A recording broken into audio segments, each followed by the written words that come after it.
Well, certainly not alone. They've been dangled as a possible carrot for the double vaxxed, at least in New South Wales. But if you cannot wait, we've enlisted some expert help. Please welcome stylist Josh Barnett from Just Cuts to give us some tips on how to keep control of our locks in lockdown. It's good to see you, Josh. I'm seeing some pretty horrible haircuts on social media, the home job. Look, people are doing what they can. If you've got a fringe that you desperately need to trim, how can you do it yourself without botching it?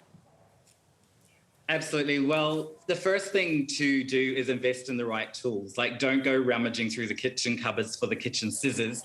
Go online and look for a pair of hairdressing scissors. You can buy them easily online. Anywhere between $50 to $100 is going to get you a good pair of hairdressing scissors. And the lockdown's been going so long, like normally we wouldn't encourage clients to attempt to cut their fringe or even trim any of their length. But, you know, with 9 weeks in, it's definitely an option that a lot of people are looking at doing.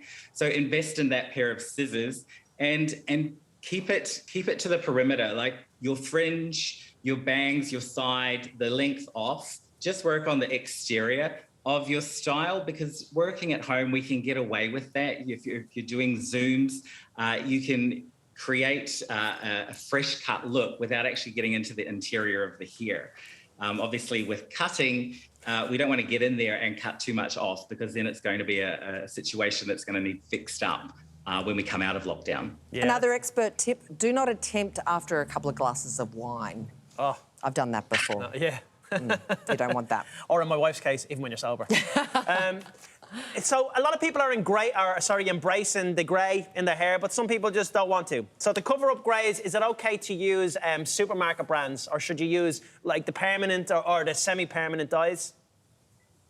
I think it depends what you've been using. If you are used to colouring your own hair using box colour, then absolutely continue doing that, and those clients won't have a problem. But if you are used to a salon colour, you've possibly got highlights in your hair, you probably want to actually get in contact with your stylist. A lot of salons are actually offering toners, click and collect toners, specifically tailored to your colour record.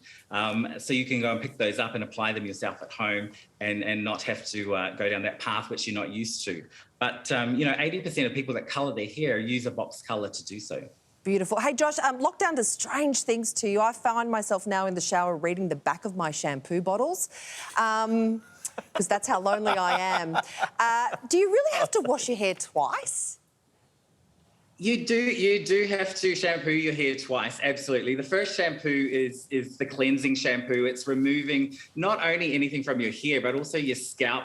You know, we quite often forget that our hair comes from our scalp. The quality of the hair growth is determined by the health of your scalp. So, you know, the first shampoo is removing any debris, dry skin cells, cleansing. And then your second shampoo is really prepping the hair for the conditioner or the treatment product, you know, that you use afterwards. And through lockdown, a lot of people are getting into that. You know, it really helps with the whole well-being side of things as well. And we've got the extra time. We're not doing that commute that we normally do in the morning. So we're investing in treatment products and starting to use treatments in our hair, leaving them in for a period of time and rinsing them out after that. So we're looking at creating healthy hair whilst we're in lockdown. So when we get out of this lockdown, we're going to come out with fantastic hair. Oh, great tips there, Josh. Thank you. Because you can buy a second bottle to read now. That's right. Happy days. Exciting. Hey, Josh, thanks for joining us. Fingers crossed you open as soon as possible. Yes.